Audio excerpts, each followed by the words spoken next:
Today, I'm going to show you how I built these custom shadow boxes for my collection of amazing gaming collectibles. And if you stay tuned, I'll also tell you the amazing and incredible story behind how I came to possess all of these models.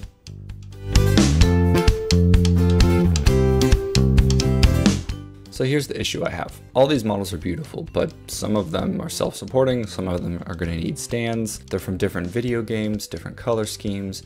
I need to figure out how I'm going to organize these and display them in the way that I want to. So let's go to Inkscape and figure out how to organize these. So here's what I've done. I made a sheet of paper that was going to be the same dimensions as my shadow box, and I laid them out on my table here. And I mixed and matched different models together to figure out which ones are kind of going to have a similar theme, similar genre, and kind of lay them out where I would want them in the final shadow box.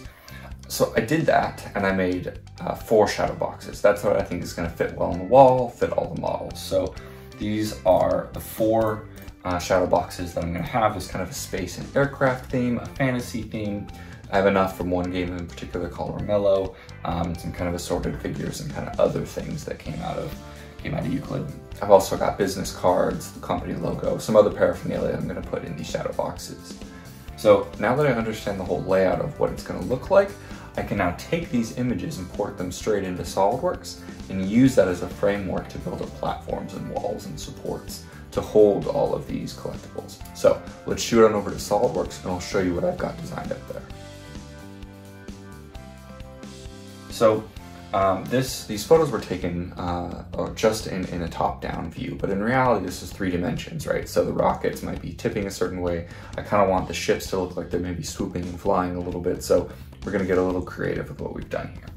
So in particular, you see things like this rocket here is actually going to be held up, a little circle on the ground to kind of support the booster at the bottom, and then just a little hook for the rocket to rest in, and it's going to kind of look like it's, gaining altitude and getting into orbit. And this guy is going to have his own little launch pad, which is beautiful. This rocket is, in Kerbal Space Program, this rocket would be on the launch pad.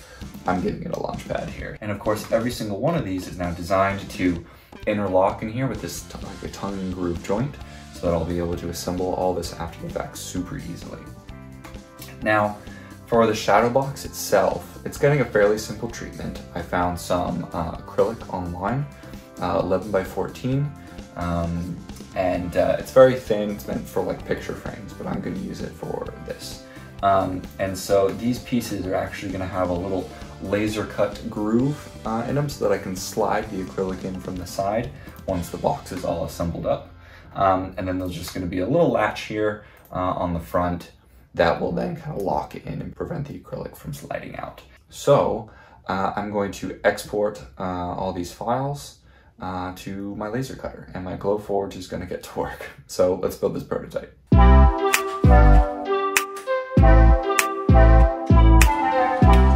Alright, well, while that's laser cutting, let me tell you the story of how I got these collectibles in the first place. They came from a company called Euclid, and this is a company that actually I and a couple of my friends co-founded. And essentially the dream was to partner with video game companies and produce 3D printed custom merchandise from their game to their gamers. So if you had an avatar or a custom spaceship or something you designed in game, we could then take that, 3D print it, and send it to you as a physical product. It was amazing. It was really, really cool. It actually came from a course we took in college, and we were kind of misfits at the end, but we focused on 3D printing, and ultimately that was the kernel that resulted in the startup called Euclid. And along the way, we 3D printed thousands of models. So all the models are printed on what were originally a Z Corporation printer, where every layer, just like a normal extrusion 3D printer, every layer is made very intricately and intentionally via the programming. But in this case, instead of plastic, it's a powder material that's glued together, bound together with a dyed super glue, basically. And so as you build up these layers, putting the correct color with the correct amount of glue at every point, you can build up a 3D structure a solid structure that has color. So it comes out of the printer looking almost like this. This has had a little bit of post-processing, but there's no hand painting, there's no nothing. It's just the technology spits out these really beautiful full color models.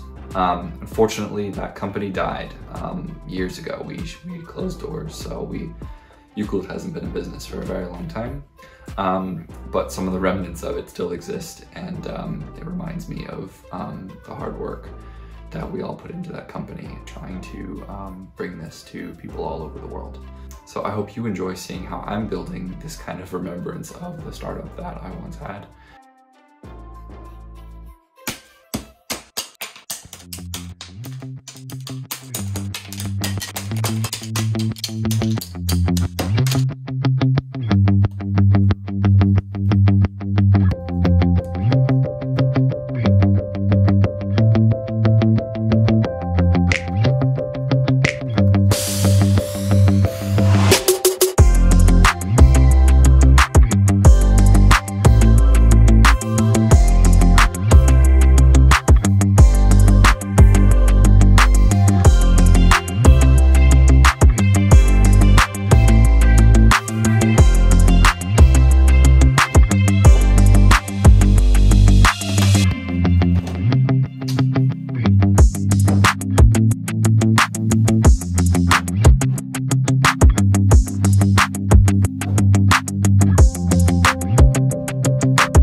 As you saw, the acrylic doesn't quite fit too well, and the problem there was that I started the design assuming the acrylic was exactly 11 inches by 14 inches, but turns out it's slightly different, and so it doesn't quite fit.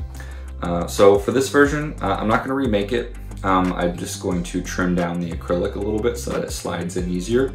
And for the future designs, I'm actually just going to go into CAD, and for the base box that's shared between all of them, I'm just gonna scale it up by about 0.5%, and that should give me enough space for the stock acrylic to slide in. So I won't need to do that for the other 3. So we'll have a little bit of an odd one out, but you're never even gonna be able to notice. Everything else fit together great. All the joints fit together well. Overall, I'm happy, but lesson learned to sometimes it can be very helpful in preventing mistakes to have your material in hand ahead of time so you know what you're working with.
Hey, check it out! These are my completed shadow boxes. They turned out fantastically. I got everything I wanted and more in them. I've got business cards, the company logo, all the models arranged in different, groups like we showed. It's awesome. It really is helping to flesh out and complete my makerspace, and I couldn't be happier with how it turned out. So thank you all for watching, and make your own cool stuff.